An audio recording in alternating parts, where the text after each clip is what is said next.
Thank you, Mr. Chairman. Thank you. I now yield 5 minutes to myself.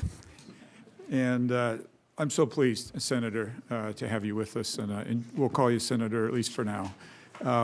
When you came into my office, I really appreciated the connection we made about small businesses in our own lives and in your family's lives. And like many of the members here, we can all identify with the statistics in our state. I don't think they're very different in mine. It's 99% a small business. Over half of all the employees in the state are small business. And it's such an important part of our economy, yet they often lack resources and don't have some of the advantages of larger businesses. And one of the things we discussed when you were in my office is how to best hook up the resources of your administration with those small businesses in our state. You were generous, I think, if I remember correctly, to offer to come out to our state. And I'm getting a nod of the head, so I'm going to take a yes for that.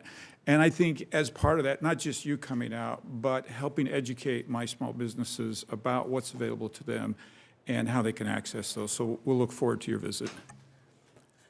Thank you, Senator. I'm very excited about visiting Utah. I'm excited to have you in the Senate and appreciated meeting with you and your staff in the basement office. I used to have a basement office. It's a great way to start. It is, like a small business. That's right. It's a small business. I think we talked about, I had a small business before I came here. My father was a small business owner. My grandfather was a small business owner. My daughters and children have small businesses. And one of the things that I don't think America realizes is that most of these small businesses struggle just to keep the lights on, right? It's hard, paycheck to paycheck. They don't have a lot of money to do a lot of things that other people do. Part of that is they don't have the money for lawyers and attorneys to deal with the excessive regulations that sometimes we can put on them here from Washington, D.C. And as a result, I believe regulations are disproportionately hard on small businesses. So share with me for a minute what you can do to lighten this burden, and how do we make sure here in Washington that we're not the biggest problem with small businesses? Senator, thank you for recognizing that vital issue to America's 34 million small businesses, many who have fewer than 9 employees.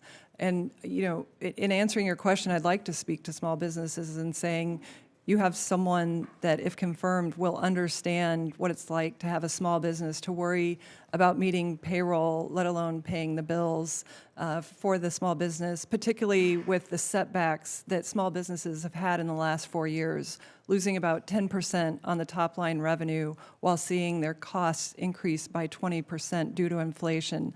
So small businesses have lost ground. Now, the SBA can be a way of helping small businesses combat what has been a tough 4 years if we deploy the resources appropriately and prudently so that the small businesses who need it most have access to that, be it through capital, be it through technical assistance, or other ways of supporting entrepreneurship in this country, which is so vital to our advancement on a global stage, but also within our local communities. These are the businesses that sponsor the softball teams. These are the businesses that provide that first job, and they're the ones that never work from home. They show up, they turn out their commitments to their customers, and that's absolutely what we're going to do at the SBA. Great. I appreciate that. I look forward to working with you on that. Kind of a sister to that would be just federal policy in general, and we know we're going to be talking about tariffs in the upcoming days.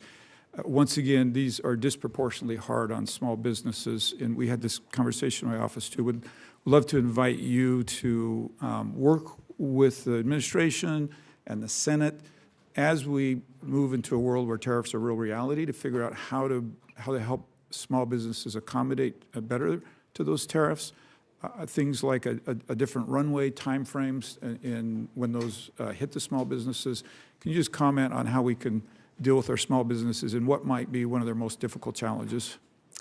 Thank you, Senator. If I have the honor of being confirmed, I will be a voice for small business. But let me assure you, there is no bigger small business champion than President Trump. He will make sure that small business has a voice at the table. But I also think it's important that we look at the data and not the hyperbole that happens sometimes in the media. President Trump was successful in implementing tariffs in his first term, but also successful at keeping inflation right around that 2% mark, which is really, you know, some facts that the media always overlooks. So you have my commitment that small businesses will be considered in all the decisions we make. And that's something that I know firsthand from President Trump. He is their biggest advocate. I think I should yield my time. And thank you, Senator Curtis, for manning the chair. I now recognize Senator